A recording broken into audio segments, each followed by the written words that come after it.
On démarre. Oui, là ça a démarré. Donc je démarre l'enregistrement, on n'attend pas les autres. C'était difficile pour tout le monde d'être là un dimanche soir. Donc on va faire le point dans cette cinquième visioconférence prof avec Eleni sur le développement de la troisième étape et des récits que nos élèves sont en train d'écrire sur les Titampads.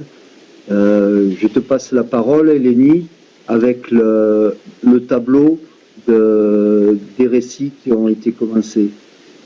Oui, bonsoir à tous. Alors, on est à l'étape 3 de notre projet Ulysse 2015.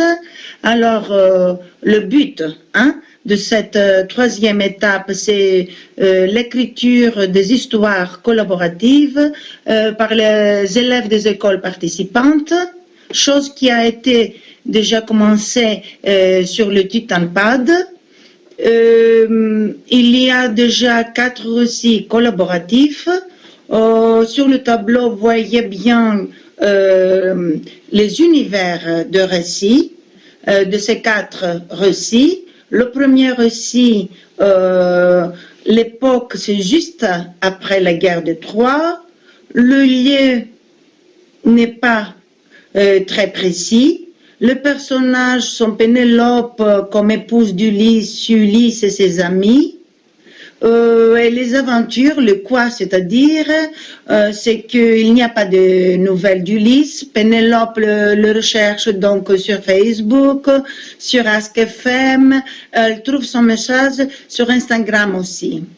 Concernant le deuxième récit, l'époque, il était une fois. L'époque, le quand, ça veut dire n'est pas très précis. Le lieu, voilà, l'histoire a lieu à Ithaque, en Grèce. Voilà, les personnages, c'est Pénélope comme épouse d'Ulysse, Calypso aussi. Et les aventures, c'est-à-dire que Pénélope crée un blog, une vidéo, un tutoriel sur YouTube. Calypso la contacte via Facebook, elle lui offre du travail. Il y aura ensuite, concernant alors le troisième récit, l'époque, c'est une belle journée de juillet, je ne sais pas l'année, la date exacte.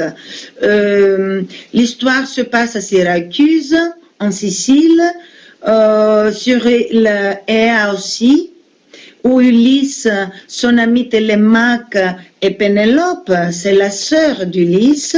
Il y a aussi Polyphème et Circé comme personnages, et comme aventure, c'est le sabotage du GPS de canot à moteur d'Ulysse par Polyphème. À propos du récit 4, voilà, l'époque est précise.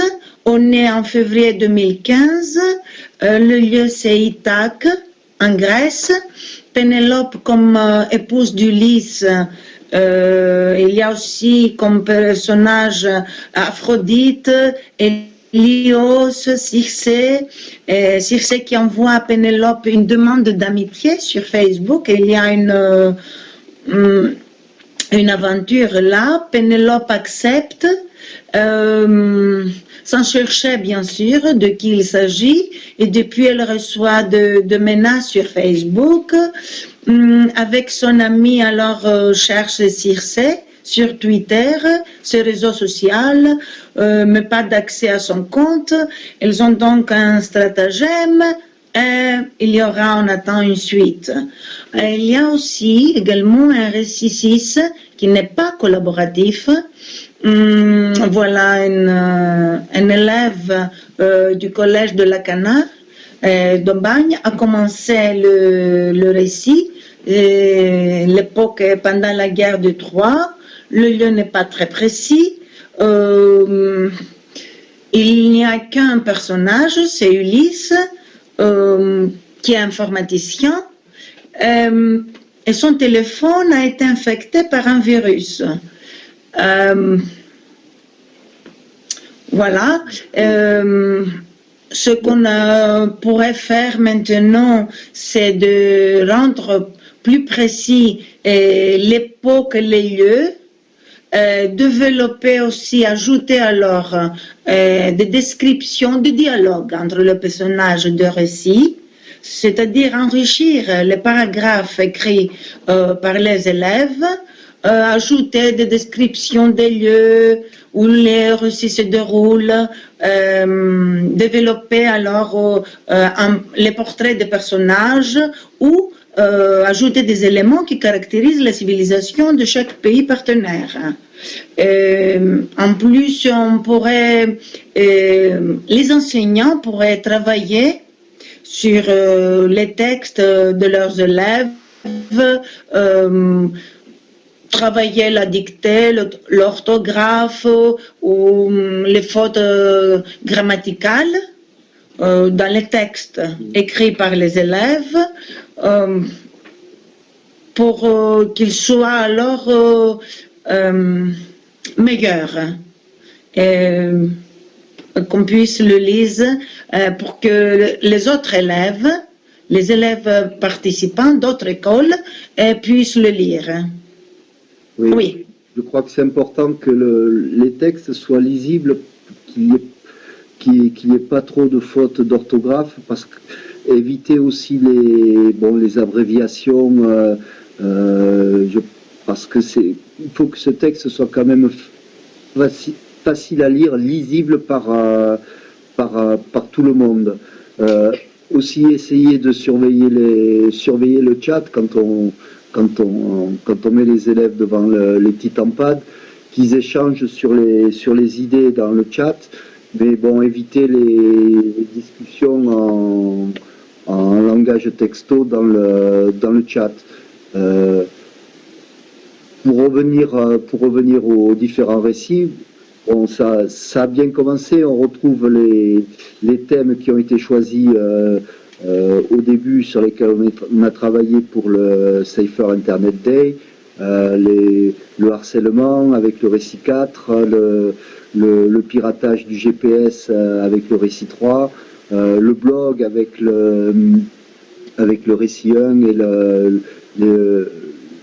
les activités de tissage tutoriel. C'est le récit 2, je pense, ou 1, récit 2. Le blog, c'était le récit 2. Récit 2. Donc, bon, les thèmes que l'on a travaillé dans le Safer Internet Day sont développés ici.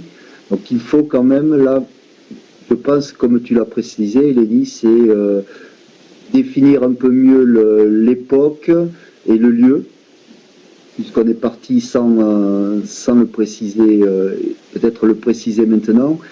Ça facilitera le travail d'organisation du récit final, le classement des différents récits, dans quel ordre est-ce qu'on va les utiliser, et aussi, bon, essayer de travailler aussi, de revenir en arrière et de travailler sur les textes qui ont déjà été écrits par les élèves.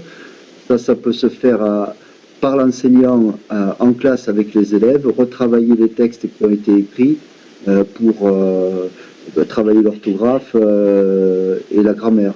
C'est un point que je pense important. Et veiller aussi à ce que le travail soit vraiment collaboratif, c'est-à-dire qu'on prenne la suite des idées qui ont été développées dans le texte précédent, et laisser à la fin du paragraphe que chaque école écrit, laisser le texte ouvert pour permettre la suite de l'aventure. Donc voilà ce que je voulais dire aussi, mais qui reprend ce que tu avais présenté, Eleni. Oui, que je me rappelais que cette troisième étape est la dernière étape, juste avant la publication du e-book. Voilà. Oui. Donc il nous reste peu de temps, hein, parce que pour nous en France, le mois de mai va être court, vous aussi, puisque vous allez terminer en Grèce le 19 mai. Donc là, il faudrait essayer d'avancer, de finaliser chacune de ces aventures pour arriver à la production finale au mois de mai, début mai ou mi-mai, et publier ce récit, le mettre en ligne et le publier. Oui. Voilà. Je pense qu'on a essayé d'être bref, bien que ça fasse 10 minutes. Et donc on a enregistré cette visioconférence. On n'était que tous les deux. C'était difficile pour tout le monde d'être là, pour le plus grand nombre d'être là ce soir. Mais elle est enregistrée et donc on va la publier sur YouTube. Voilà, je me tais. Je te laisse conclure, Eleni. Bonsoir, et on vous remercie tous pour voilà, toute cette collaboration. Bonsoir, bonne soirée à vous tous.